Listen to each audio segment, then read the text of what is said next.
Hey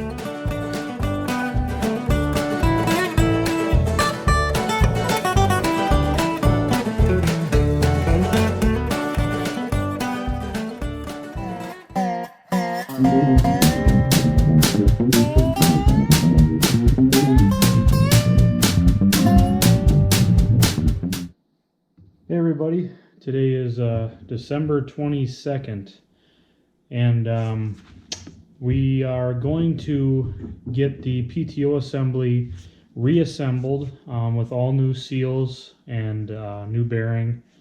So that will be ready to reinstall when we get to that point. But just briefly, I had a little bit of a medical scare this week. Nothing major. Ended up in the ER, did some testing, and everything's fine. So I think they're just thinking that I was probably overworked and overstressed and underslept. So anyways, I wanted to take a second just to discuss kind of where we're at. I've had a number of questions via email regarding how much we've spent on this restoration so far and what we have left. I think the GoFundMe has raised about $3,100 roughly, somewhere in there, $3,117 or something like that. And I was curious, so I added up the receipts of everything that we've spent money on, and so far we're just at right about $6,300. So that's not even including what it would have cost for tires. So thankfully, Titan Tire, Goodyear Tire, they donated the tires for us, so that saved us approximately $1,200. The Hendershot family, they donated the cylinder head that had a fresh rebuild on it. That probably would have saved us several hundred, if not $1,000 in machining costs. Let's see, what else? The powder coating and ceramic coating that was donated by New Image Coating. That would have been easily $600 plus for the powder coating and ceramic coating. And finally, the special chrome work that we had done, which granted we didn't have to do that, but I figured it was a nice addition to this tribute tractor. And thankfully, JR's Custom Plating up in North Branch, they donated the work, which was estimated to be about $1,200 as well. So between tires at $1,200, machine work at, we'll call it $500, powder coating at $600, that's $1,100 with the machining, and then the chrome work was $1,200. So 12, 24 plus 11, that's another $3,500. So you can see how quickly this stuff adds up. You know, monetarily, we're at or above $10,000 right now as far as costs, but actual cash value, what we've spent, is right around $6,300.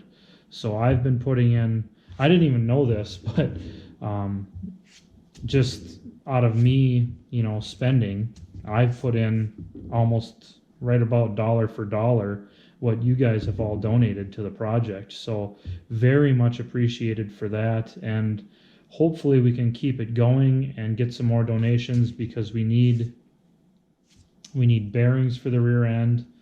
I don't think we'll need all of them, but just to give a rough idea, I did price all the bearings out through Case International, and it's roughly about $1,200 just for the bearings for the rear end. So if we can get some more donations, I'm still going to check with my local bearing supplier to see what we can get for prices from them. Excuse me, but it's expensive. You know, this hobby's expensive when you go all the way down to nothing with a teardown and, you know, replace everything that's needed. It's very expensive. Now, is this necessary in every restoration? Absolutely not. You guys have seen all my other videos with the F20 and the Minneapolis and the John Deere A, and you know, we took something and made it run from basically nothing, and with very little effort. But to do a restoration of this caliber takes some serious time and money. So thank you for everybody that's donated and supported the channel and supported donation wise with parts or tools or whatever else. It's been really awesome. But now that we've gotten those two or three things out of the way, we'll head down to the shop and we'll start reassembling the PTO. All right. All right, here we are. We've got all the parts laid out. The PTO shaft itself is clean. The sleeve, the engagement sleeve is cleaned up. I took and blasted all of the castings, levers, etc. Over here, we've got all of our parts that we need. This is the seal, number 6925, for the PTO engagement lever. So that goes around this lever here.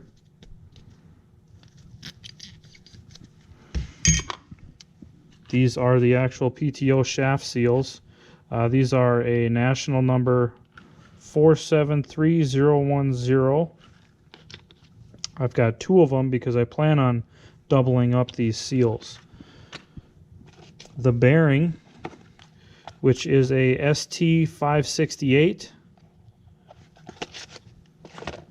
And then we've also got, I've got this soaking in oil right now, but it's a felt seal that goes at the very front of the PTO housing. And that is a number 59357DA, straight from Case International.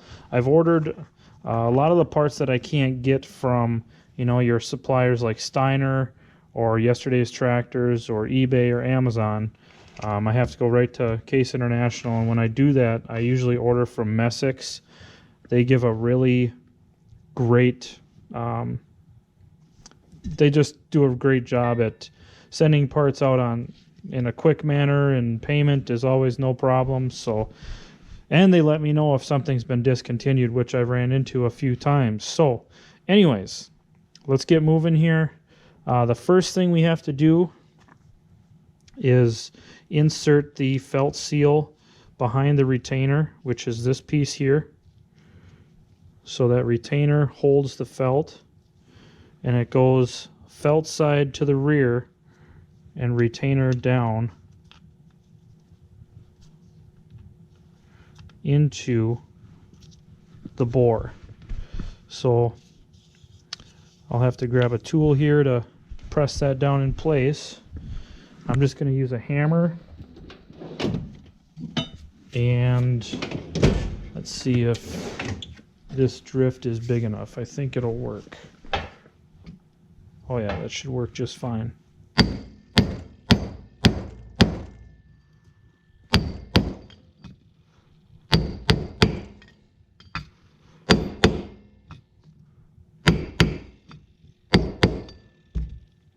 And you're just trying to go all the way down, not to the point where it's smashing the felt, but you want it to be tight. So, and you can see a lot of this oil is squeezed out. That's good because we want, I just use straight 30 weight oil. You don't need to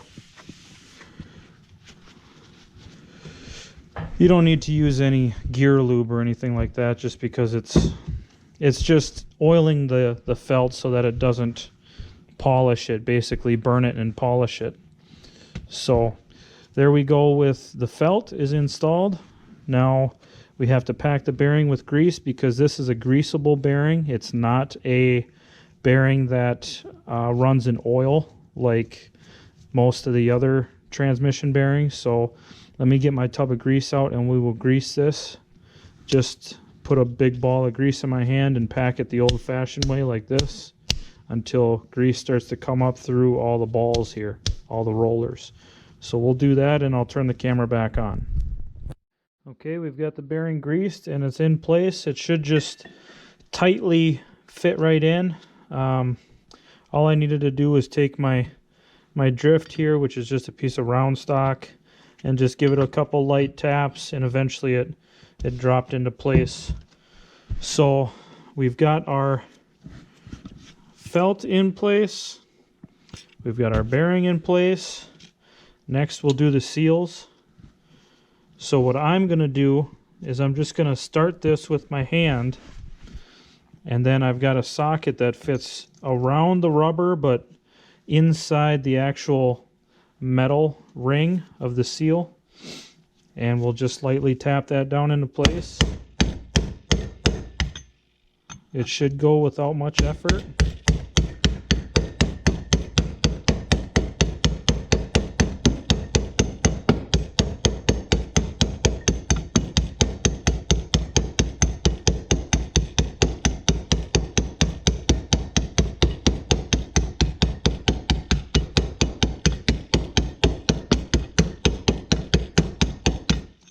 Just keep tapping until it's all the way down.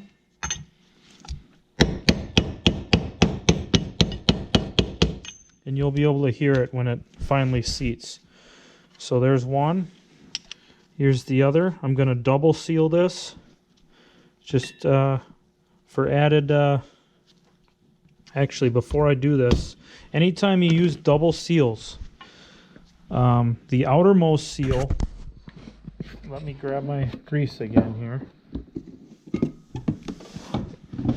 The outermost seal always needs to be packed with grease because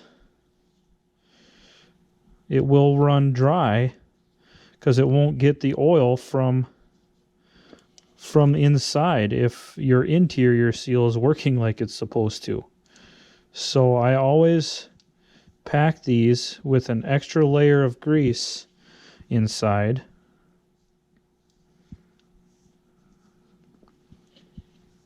To prevent that seal from burning out.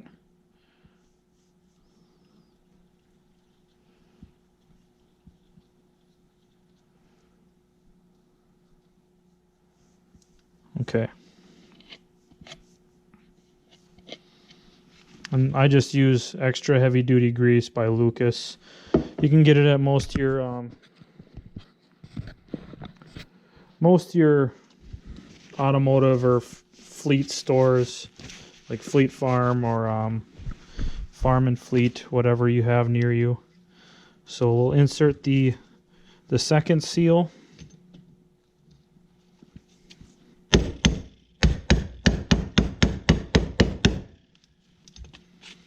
This one might be a little bit more difficult just because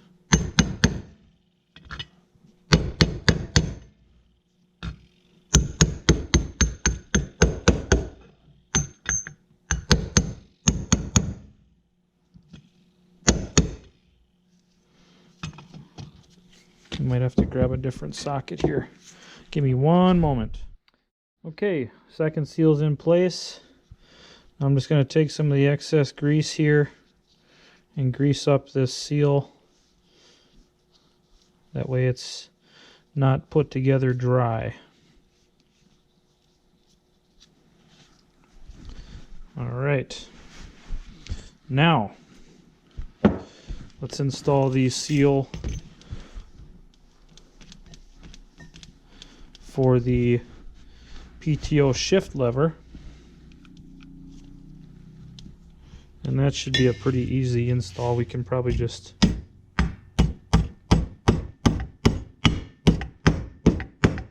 tap it down into place using the drift.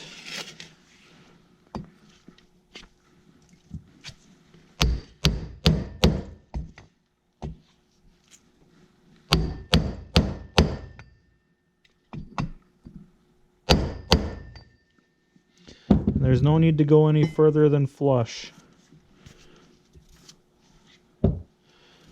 So there's that. Then there's a cup that goes on the front. Whoop, wait a minute. Let's grease that. How about we grease that? I'll just put grease on the actual lever itself here, and it'll grease it as it goes in.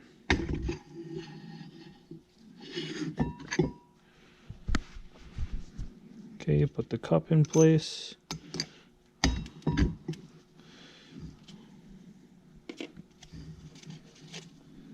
Then there's a pin that goes into the lever itself. And that keeps the lever in the proper position as far as depth goes.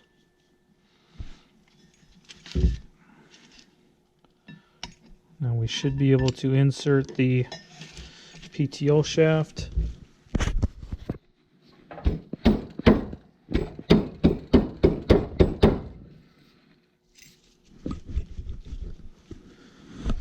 See here. Let's give it a few taps.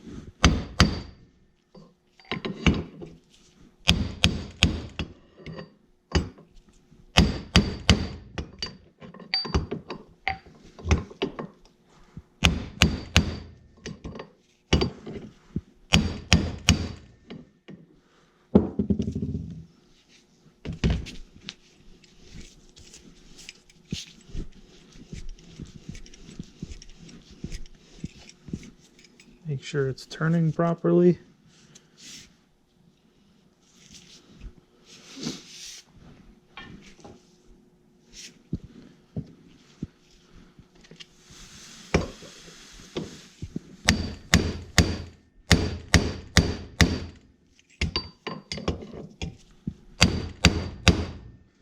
Should be seated now.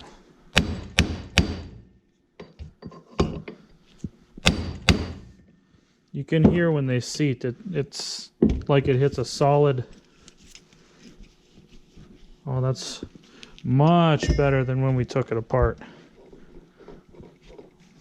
Much better. Okay, then we insert our sleeve for, oh, I forgot that. So our sleeve slides onto the shaft, and I did forget that the engagement lever has to go in after the shifting fork itself, because this pin has to go in first. So we have to insert our spring into the carrier for the spring and detent ball. I'll get my pin ready to go. This is kind of the most difficult part here, is getting this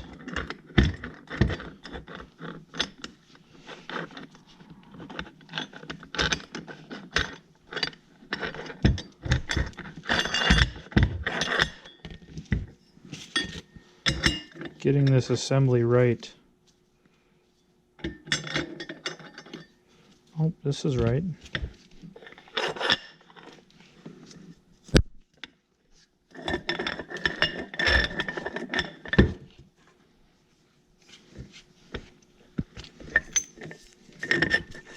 There we go.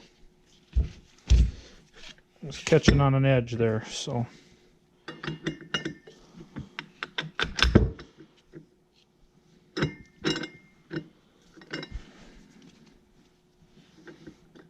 I'm going to put a little bit of grease on this ball. That'll help it to stick into place here. It'll probably fall out, but it never hurts to try. So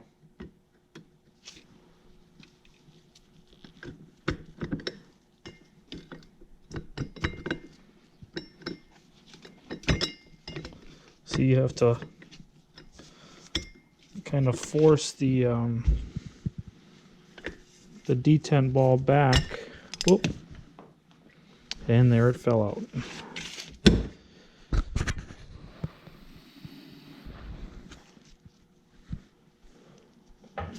the dirt off of it now.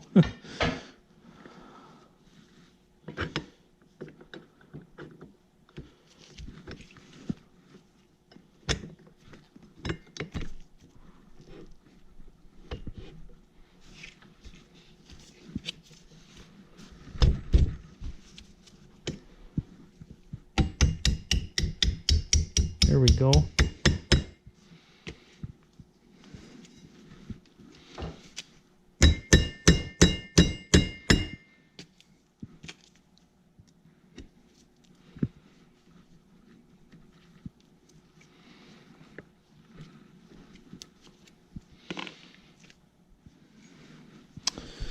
Sometimes things don't exactly go as planned, but you know, that's part of learning. So basically I got to drive this pin out just a little bit so I can get the cotter pin hole lined up perfectly. So let me drive that out just enough to clear the cotter pin hole on the outside of the housing here, and then we will turn it just a hair and reinsert it. Okay, we've got our cotter pin in place. We've got our shifting lever in place.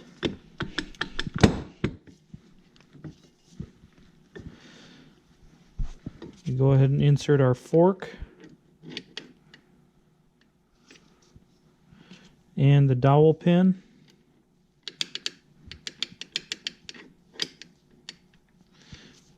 Make sure the hole's lined up here.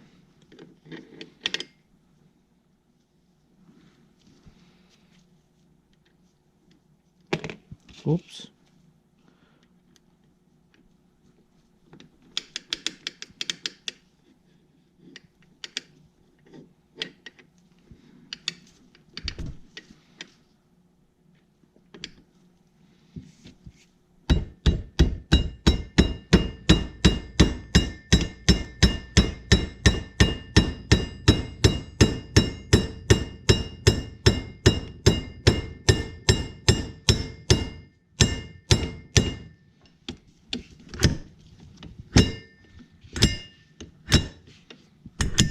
Make sure everything works. Looks good. It engages perfectly. Now, one thing I did want to talk about is there is, on this particular PTO, there is a rubber O-ring around here. I did remove this one. It's in very good shape.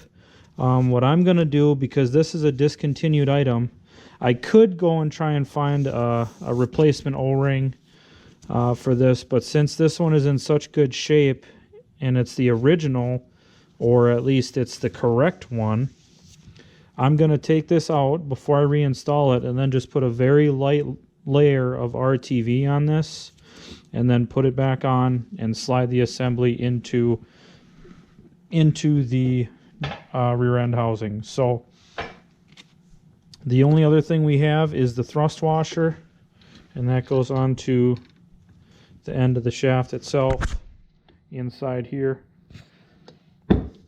So it's very nice, very, very tight. There's no play up and down, you know, cantilevering this way. Before, when I took the old bearing out, which was this bearing here, I mean, you can see, probably not on camera, but there's a lot of side-to-side movement here. I don't know if you guys can see that, but that shaft was really wiggling this way, you know, cantilevering this way. So, plus you can hear there's a lot of crap in there. So my guess is this bearing was probably never greased, or very rarely, which is not too hard to understand when you consider that the grease circ for the bearing is below the PTO shaft, so most people probably never even saw it. But that's all there is to reassembling the PTO. So everything works beautifully. We don't have any interference issues anywhere, and it turns absolutely beautifully. So a job well done. That is the PTO reassembled. Okay, one last thing I wanted to do today is get the rest of the belt pulley assembly disassembled. Basically all that's left is the drive gear, the shaft, and the engagement lever here. And I think that just moves the gear forward and back. Yep, looks like that's what it does. So let's see here. Just trying to look inside here. So on the bottom of that shaft, there's a cotter pin and a castle nut, and that must be what holds the shift fork on. So let me pull the cap off the front here, and maybe we can slide this shaft out of the gear.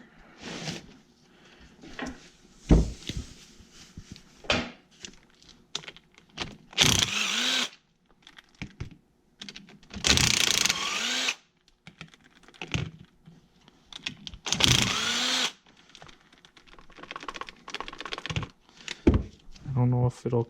Oh. So there's the...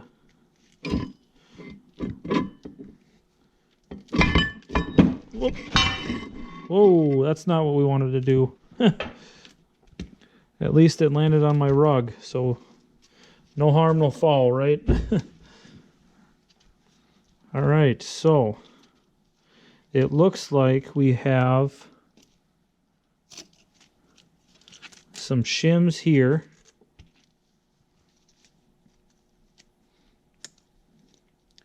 Looks like there's one thick and two thin.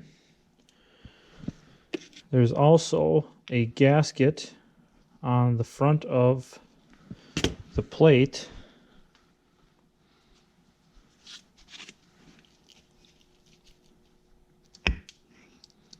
And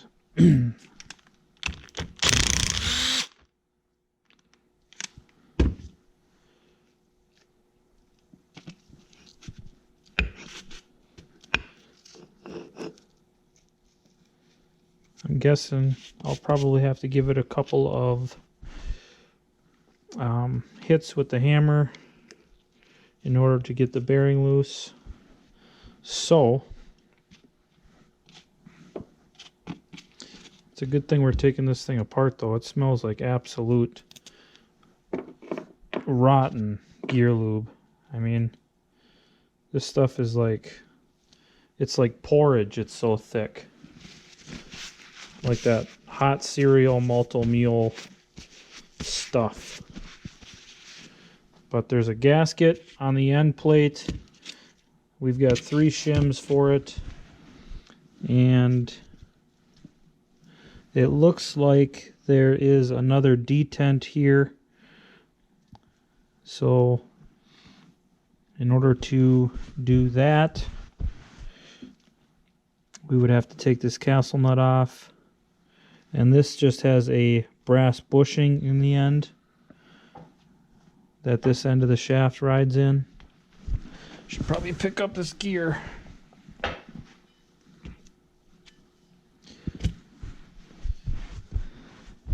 So I'll have to grab a needle nose pliers to bend that cotter pin down and up, and then we can remove the nut and the fork. Okay, here's the belt pulley drive fully disassembled. As you guys know, before I had already pulled the drive shaft itself out with the seal carrier, the spacer, and the what's the word I'm looking for? Drive gear and bearing. And last but not least, the seal itself that was in here. But these items here, I took over to Rudy's the other day and sandblasted them in his cabinet. This stuff, I'm probably going to make a second trip down to my cousin's shop and wash all of it. The housing itself definitely needs to be washed out and pressure washed. There's a lot of old dirt on it and very thick sludge. So we'll take all this stuff down and clean it. This is the detent and spring that goes into this hole here. So basically that keeps this portion here either locked in or locked out. So this is your shift fork with this little block. This block essentially seats in the ring of the gear here, and that pulls the gear on the shaft either in or out of engagement. The bearing feels good both on the gear or the driven shaft end versus this one here also feels good. So that's good. We don't have to replace any bearings. I was a little surprised that there wasn't some type of a dust seal underneath this cap, I guess you could say. So I'll probably put just a thin, I'll probably cut my own dust seal out of gasket material and just put that on there just as an added measure. Let's see what else. That's really it for the belt pulley drive. So you've got your driven gear off the transmission. This is the spider gear, or bevel gear rather, that meshes like this to drive the pulley itself. And this is just the bearing for the front end of the shaft to ride in, because the rear rides in this bushing in the rear of the housing.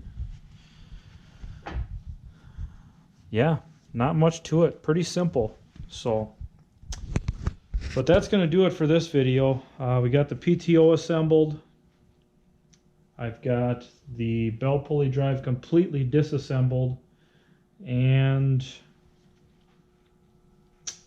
yeah, it's just at this point, there's a machinist at my cousin's shop that's going to take care of line boring the clutch housing, installing bushings for the clutch cross shaft. So this shaft here that carries the clutch fork and throwout bearing.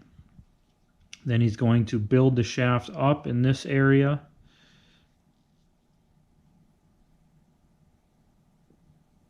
And he'll turn it down so that it's not so wore. Same with this end here. He'll build this end up, turn it down so it's not wore. That way the clutch is free from wear as far as the pedal goes. He's going to bore out the pedal itself, install a bushing, and then the shaft that the brake pedal and clutch shaft rides on, he's going to build this up as well, and what am I looking for here? Turn it down so that it's nice and true and back to factory spec. So yeah, we're getting a lot of work done for for a great donation price. So I got to thank my cousin Mike for helping me out with all the cleaning, and then hooking me up with his machinist friend to help us with the wear on the clutch linkages and everything. So that's all I've got. Let's end the video here. I'm sure it's probably about a half an hour now. But don't forget to visit that link below, the GoFundMe link. If you can donate, great. If not, just if you could share it, because the more exposure we can get, the better. And we're gonna need a lot of donations to finish this project up. And the goal was to donate whatever's left to the Save organization. So that's all I've got. I hope you guys have a Merry Christmas and a Happy New Year, and stay safe, and don't do anything naughty because Santa's coming. Talk to you guys later.